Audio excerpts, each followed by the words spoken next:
Hello, all, and welcome to another episode of Tea and Games, the show where I make a cup of tea and talk about a game. This week we're talking about Tsuro. Here There Be Dragons. But first, the tea. This week's tea is a peaches and ginger tea, again from Harney and Sons. Yes, I have a favorite brand. No, they're not a sponsor. It's delicious with just a little bit of a ginger bite to combat the sweetness of the peach mixed into a nice black tea. Now then, on to the game itself. This week's game is Tsuro, a dragon flying game for 2 to 8 players, designed by Tom McMurchie and developed by Jim Long, John Lethershire, and Tyler Benman, and published by Calope Games. In Tsuro, you fly through the sky, recreating the intricate patterns that make up the intertwining ideas of choice and destiny, standing in the shoes of the past phoenix and dragon and recreating their path to enlightenment. That, at least, is the flavor text. In practice, Tsuro is a game about guiding your token through the winding paths without falling off the board. To set up, lay out the game board. Each player will then select a marker, and then shuffle the tiles and deal 3 to each player, setting aside the dragon tile for now. Then, each player, starting with player 1, chooses a starting space on the board. Once all the players have chosen their starting space, the first player will begin their turn. Each turn has 3 steps.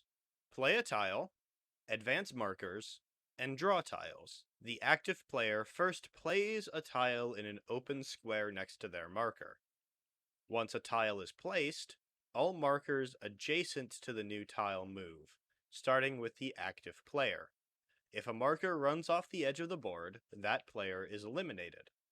Once the active player has placed their tile, they draw a new one from the draw deck and end their turn.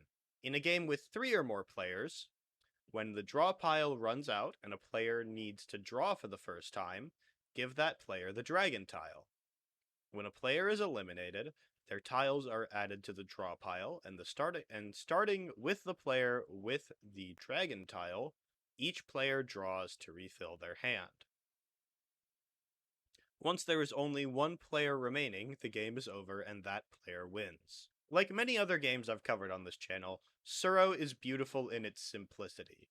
I can explain the basic mechanics quickly, but the actual gameplay allows for interesting play and counterplay.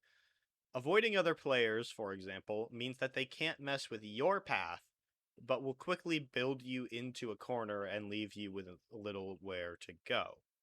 But being near others, while not risking backing yourself into a corner, allows those other players to move you if you get too close. It's a delicate balance to maintain, keeping enough space to survive and leaving enough options to escape, and that difficult balance is the heart of the game as the map fills and each play becomes difficult to pull off. All in all, it is a very fun game and well worth playing. I hope you all have enjoyed this. TN Games will be going on hiatus after this episode. I know it just came back, but we are going to take a bit of a break from it and go back to doing more variety content in this slot. Because honestly, I miss doing variety content, so there's that. So that will be all for this week. I hope you all enjoyed, and I will see you in the next one. And until then, good luck, stay safe, and don't die.